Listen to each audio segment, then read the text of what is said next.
This is NBC Connecticut News at 11.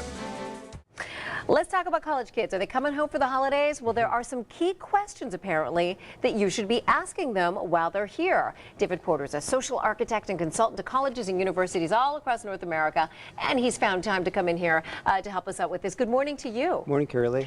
So, you know, parents are hearing this. They're thinking, okay, I'm spending a fortune on this tuition. I want them to excel academically. I don't give a hoot about their social life. Right. Why should that be different? Why should they think differently about that?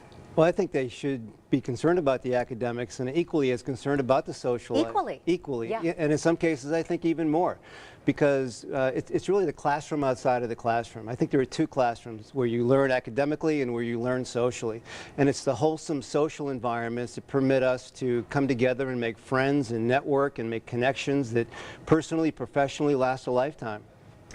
So I guess parents are probably thinking, all right, I've got to change my way of thinking here. Right. What do you want me to ask them? How do I find out about this? Because they, nothing, you know, I don't have anything to say. They always shut down. You know, how was your day? I don't know. It's fine. How do you get this out of them? Well, I know with my daughter, and she's at school right now, and she's a freshman at a school in Detroit, and I ask her, are you making any friends? Are you sticking around on campus? Are you getting involved in activities?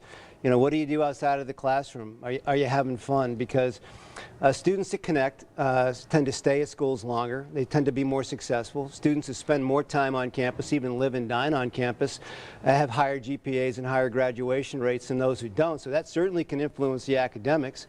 The ability to come together, collaborate, make friends. And friends are pretty important to young people, and any of us, quite frankly, but I think it's really important to young people, and if they feel connected, and if they are connected, I think that adds a sense of security, emotional security, and provides opportunities to have fun, but also study and get together and get their work done. So the first one then again would be, do they participate in campus activities? So you ask that. Sure. And I know you're a big believer in campus social spaces. This is something you do. You go to campuses, wholesome try to make them spaces. better.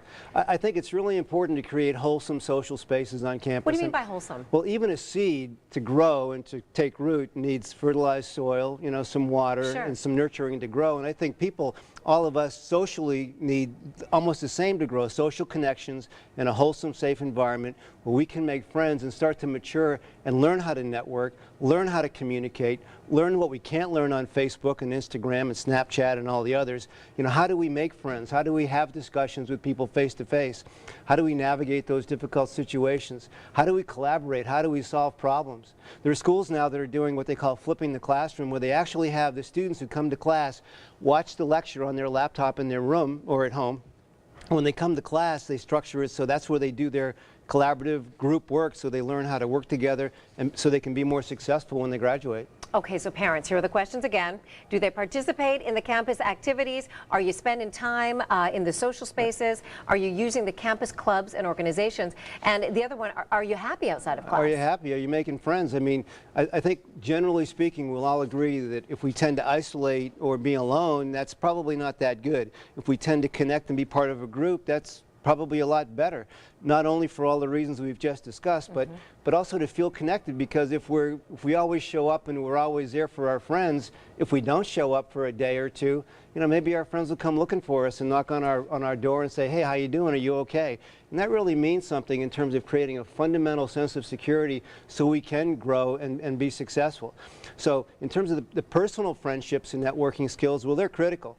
But there isn't a career counselor out there, I don't think, who doesn't agree that networking, the ability to network, is crucial to becoming successful professionally. Get that foundation now. You can take it through life. All right, David Porter, thanks so much. Great conversations that hopefully parents will be able to have with their college kids. Thank you.